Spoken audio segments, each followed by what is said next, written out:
After 12 years of owning this gym, working with over 2,500 clients, one of the most important things that we learned about change has a lot to do with just taking one small step.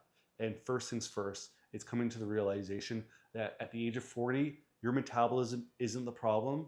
You getting older isn't the problem. It's really a factor that your habits have changed as you've gotten older. You sleep less, you eat worse, you move less. So it's not your age, your habits. And your habits, your behaviors, your environment are what dictates how your metabolism functions, how your hormones function, and that dictates your health long term. So let's get into that. So there's 5 lies that are told to people once they're 40 years old in our industry. And one of those lies is that the metabolism slows down. Like I said, the metabolism doesn't actually slow down. There's actually research that they did with over 6,600 people across 29 countries showing that the metabolism stays relatively the same all the way up to about 65 years old with marginal changes. So that's definitely not true. Lie number 2 is that people think that you need to eat less in order to burn fat. In reality, yes, you do need to be in a caloric deficit, but more importantly, you need to be exercising regularly and you need to be eating healthy foods because exercise creates the metabolic environment that's going to prioritize fat loss long term. If you're not building muscle, if you don't have muscle tissue, it becomes really hard to lose body fat because your muscle tissue is the most calorically expensive tissue within the body. So the more of it you have, the more calories your body's going to burn through on a daily basis. So that's a really important variable to take into consideration. Lie number 3, high reps are what's going to help you lose weight or burn fat the quickest. That's not really true. And the reason why is because most people aren't strong enough to lift enough weight for 15, 20 plus reps to create any type of stimulus within the body that's going to encourage fat loss. So getting stronger really is the key here. And also getting stronger is what's going to develop the types of body compositional changes that most people are chasing after.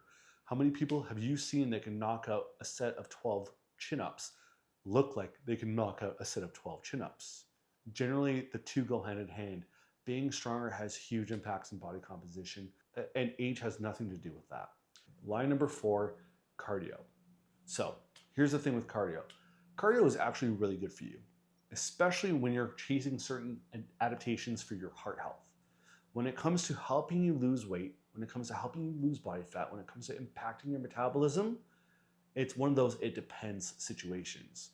Cardio really is a tool, and it should be used in very specific ways and in specific scenarios. If you've taken care of your caloric intake and you are in an appropriate deficit and you're eating adequate levels of protein, then yeah, a little bit of cardio can help you create a little bit more of a deficit, especially if you don't necessarily want to cut your calories any lower than they already are, which is completely fair. And it's in that instance that you're going to see a benefit there when the goal is body compositional changes.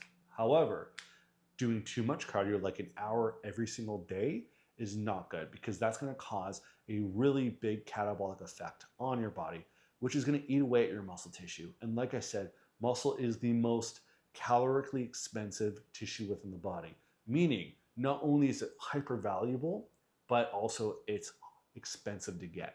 So you do not want to be losing your muscle once you've already had it. Lie number 5, it's harder to build muscle as we get older. Now, this is true, but it's not true for the same reasons that you may think it is. So 1, as we get older, we do become more anabolically resistant. What that means is that our body's ability to build muscle tissue does become different. And when I say different, it means we have to take a different approach. So as we get older, we actually generally need more protein, we need more rest, and we also need more recovery.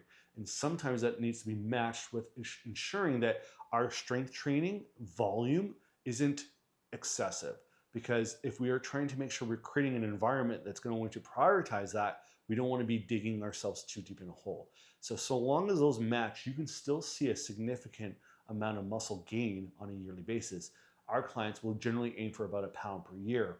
Obviously, that will drop off as we get older, but not to the extent that most people think. So to think that as we get older, our ability to build muscle reduces, it's not true to the extent that most people think it is. The one thing that actually matters, this is the most important thing when it comes to your metabolism, it's your protein intake. And the reason why I say this is because most people undereat their protein.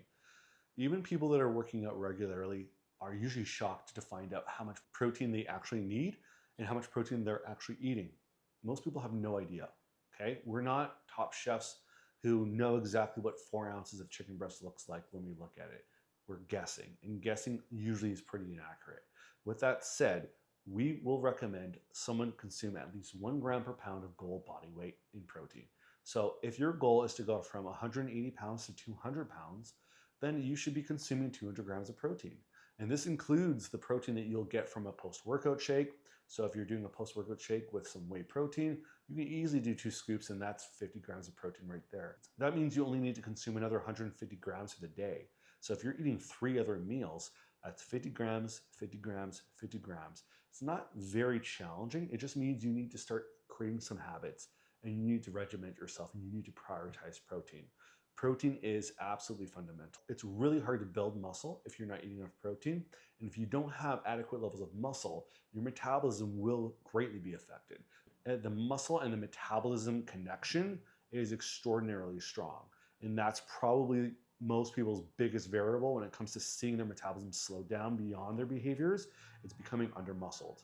So I am someone who gets this. I am 40 years old. And 2 years ago, I was the guy who owned a gym at 331.4 pounds. I was overweight, I was undermuscled, I had high body fat, high blood pressure, I felt like garbage, I looked like garbage, and it was dramatically impacting my confidence, my energy, and of course my business as well. That happened to me not because my metabolism was changing. That happened to me because my behaviors changed. And my behaviors changed because my lifestyle changed. I was going through a lot with having kids and my business was becoming more stressful. I get it, things happen, but at the end of the day, we have to have habits and standards that are the foundation. That is what we fall back to. So when life gets crazy, that's where we land. And it's in that foundation where real change occurs. And after just 2 years, I was able to lose 136 pounds of body fat. Now I'm at 220 pounds. I feel great. My confidence is through the roof, and I'm able to run this business a lot more effectively. I'm able to give my kids the type of dad they deserve. I'm able to give my wife the type of time and energy she deserves. It makes a big difference. So it really is in your hands, and I do understand where a lot of you guys are coming from. It really is a variable of our lifestyle. I would say the biggest factor that made a change for me was simply a reality check. I decided I was going to assess my body composition, see where I was at. Not because I wanted to kind of like slap myself in the face and understand reality. I just needed to see it. Once I saw it, I realized, okay, this is real. This is where I'm at. What can I do? I decided that I was going to track my calories over 7 days and just see where I was at. And I did. And after just simply tracking it, lo and behold to me, I started becoming more aware of what I was eating. And most people know what they need to do, to be completely honest. They just don't do it. But if you start to put yourself into an environment where you are actually paying attention, oftentimes, more than not, you're going to start to make better decisions. And when I scanned myself, a week later, I was down like 11 pounds. Obviously, a lot of that was water and glycogen, but I felt pretty good. And that really built some confidence and momentum. And honestly, 6 months down the line, I was down 65 pounds, feeling great. I was completely transformed in my lifestyle. Everything changed, my behaviors, my habits, but it didn't start all at once. It started with one small habit, and it was simply just becoming aware of what I was eating. And I just allowed myself to stack one habit after the other, slow and steady. I didn't overwhelm myself. No more 180s, no more all or nothings. It doesn't work. I was tired of doing the yo-yo, which had been my entire life. I decided this time I'm going to give myself some grace. I'm going to take my time. I'm going to do it properly once and for all. So that way it's my habits that change so they can stick. I can become this version of myself, and I wouldn't have to kill myself over maintaining this for the rest of my life. And it's been great so far. So here's what I want you to do. Moving forward, what you're going to do is you're going to start off slow and steady. All you need to do is maybe 2 workouts a week, 30 to 45 minutes. It can be done at a gym. It can be done at home. I don't care. You don't even need much. You need your body weight at the very least. You can start off with some goblet squats. You can start off with a Romanian deadlift or a hip thrust off the floor. You could also start off by implementing some sort of press, whether it's an overhead press or a floor press. You can do things like a bent over row for your back. And then you can also implement a farmer's carry for your core, your grip, your calves, your legs. Cycle those one after the other, do 3 sets, and aim for like 8 to 12 reps. In between each, 60 to 90 seconds of rest. Really, that workout's short, but the benefit of that workout, it's going to create an effect within your body that's going to promote a sense of wellness. It's going to promote confidence. It's going to promote hunger for the right foods. You're more likely to eat protein because you want to make sure you recover after your workout. And that's step 1. Step 2, make sure that you are trying to get in enough protein. And when I say trying to get in enough protein, I mean get in enough protein, please. Okay, you are 40 years old. There's no reason why you can't do this. I have faith in you, okay? Simply have a goal and focus on getting there.